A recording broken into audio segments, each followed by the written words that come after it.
is responsibility. It's accountability. And it asks us to extend our compassion, the circle of our compassion, wider, broader, to include the whole circle of life, the whole earth community. Each being that draws breath from the same source as we do, or provides oxygen because it's a plant, has an existence outside of, see, we tend to, it has value only insofar as we can convert it into revenue, exploit it. We become predators in that sense, economically, environmentally. And in factory farms today, oh my God, it's just, when I wrote Diaphragm in America, I made that first part of the book, and I got a lot of criticism for it, but I wanted to do it because that's really my central feeling was, how can we, if you want, if a part of you hearkens to the prayer, let there be peace on earth, and let it begin with me, does it make sense to fuel your body from the flesh and products of animals whose lives have been nightmares of suffering, who've lived and died in misery and frustration, with every one of their natural urges frustrated, all of their natural instincts violated? It's a violation of the human-animal bond. And you don't have to be a vegetarian, you don't have to be an animal rights activist to be appalled by it if you see it because it's so severe.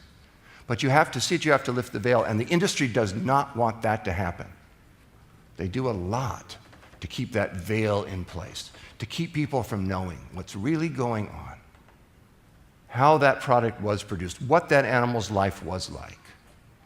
I remember I was on a panel some years back in Pennsylvania with Julia Child, and she was no vegetarian.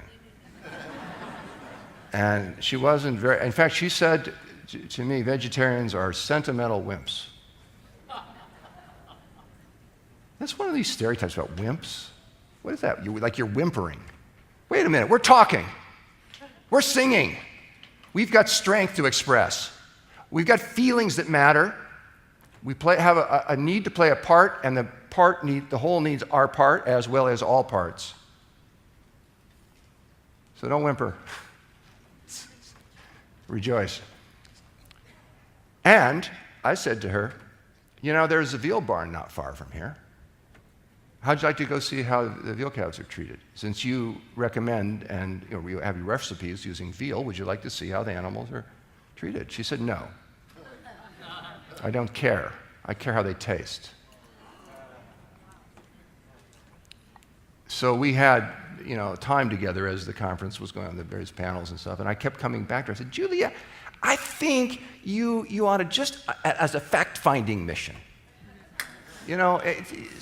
keep opinions aside, judgments aside, who cares? This isn't about animal rights. This is about you becoming more expert, knowing the supply chain that that's all. Maybe you'll learn something about how it makes the veal better. Anyway, I charmed her a bit, and she went with me finally. We did go. I wish this would have been in the movie, the Meryl Streep movie. Because this has really happened. And we went, and I took her there, and what it was a barn.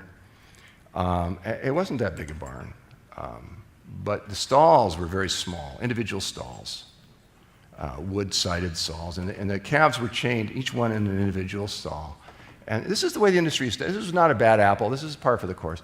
But the chain at the neck was so tight, so short, that they could not lay down in their natural sleeping position.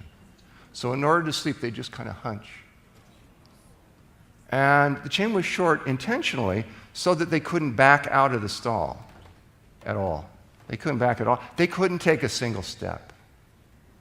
And they're put in here at birth, or within 24 hours of birth, baby calves. And here they stay until they're butchered. Usually it's about 4 months. About a third of them die on the way, but 2/3 of them make it and they become veal. They're fed a diet that's deliberately void of iron. These calves are anemic, and there's a lot of diseases that come with the anemia, and that's why a third of them die. But the reason that they want them anemic is because the flesh then doesn't attain the natural reddish color of red meat. These are cows, and are bulls, actually. They're baby bulls, but they are the males that were born to dairy cows, actually. But then that way their flesh doesn't become red or even pink. It stays a white, grayish, whitish color. And the public believes that white meats are healthier. So white meal, it's called milk-fed veal, white veal and milk-fed, but they're not fed the milk of their mothers.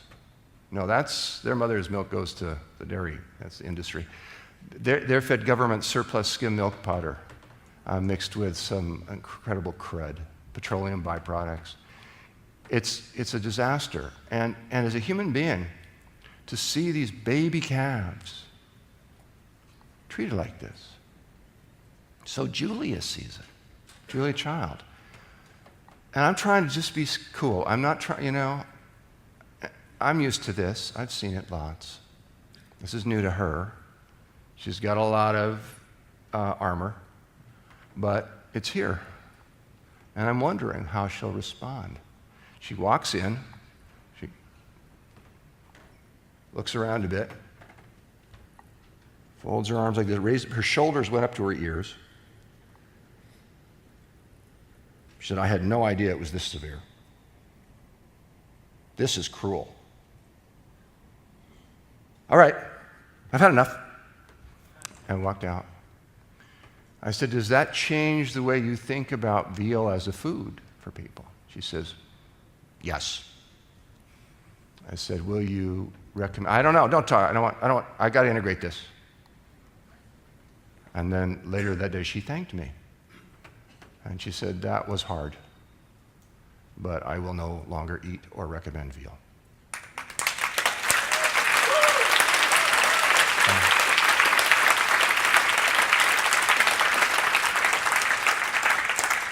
And when she did that, I thought, well, that's a huge step for her. I mean, her whole life was built on, being the gourmet, the foodie. And she's now acknowledging that cruelty to animals, livestock are still animals, matters.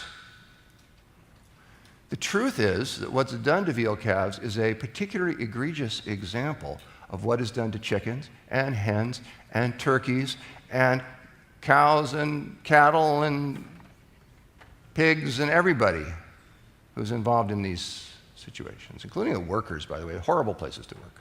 Horrible places to work. Slaughterhouses? Unbelievable. If I'm going to eat meat, I would rather that I kill that animal or be willing to do that. Anything less than that to me, if I'm not willing to do that, but I'm paying somebody else to do it, in effect, well, where is that? Who am I becoming if I do it that way? And who are we becoming as a people by treating animals like this, systemically? Because to me, it is so cruel. It's so cruel. And I don't want misery on anybody's menu. I don't want anybody. If someone feels that they need to eat some animal products or some meat to be healthy, I can respect that. But don't forget the animal. Such people should have the ability to purchase, to acquire animal products from animals who have truly been humanely raised and slaughtered, if there is such a thing. We should make every effort to do that. There's going to be people who feel or believe or experience they need some animal products to be healthier. I'm not an abolitionist. There are some people who are. I respect that. For me, I want those people who are going to eat meat to have access to products that are truly pasture-raised, that are treated with kindness, real kindness. Not like the milk producers in California have a big ad campaign about happy cows. Happy cheese comes from happy cows. Happy cows come from California. You've seen it? It's all BS. It's totally, they show these talking cows on grass. One of them, the cows say, "Oh, so much grass, so little time." Oh. The truth is, the vast majority of the milk, and therefore the dairy products, made in California, made from California dairies, come from cows who are in dry feedlots. They never see a blade of grass in their entire lives. They stand around all day. There's nowhere they can move or go, and then they get milk 3 times a day. And they have been bred for so much milk production that it just takes everything out of their bodies. It's so extravagant, the milk production now. And dairy cows would have a natural lifespan of about 20 years under favorable conditions, up to 25. In the industry today, they're lucky if they reach the age of 5, because they're just chewed up so fast. If they're injected with genetically engineered bovine growth hormone, which about 40% of large dairies in the United States do, and a higher percentage of those in California, some of those cows give their own weight in milk every 10 days. Their bones get completely depleted. They're just crippled. It's a form of exploitation that is so severe. I remember being told, oh, the Hindus worship cows, and it's a superstition, and they're hungry people. And well, we have some sacred cows. Profit. Greed. And when we want to shift our lives so that we don't support that, we don't enable that, we aren't codependent with it, we aren't in collusion with it, we aren't anymore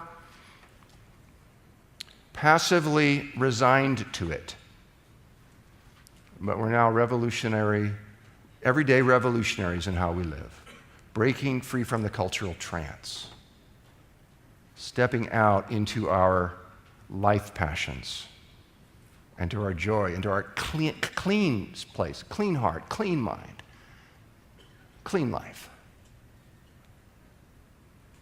Then those things that we talked about a few minutes ago, that real wealth, the things that give us real wealth, then those things start to flourish. All of those things can flourish. Society is pretty weird sometimes. And sometimes people will mock you for the very things that are most sensitive, delicate, that need the most protection and nurturing. People will do that. Doesn't matter.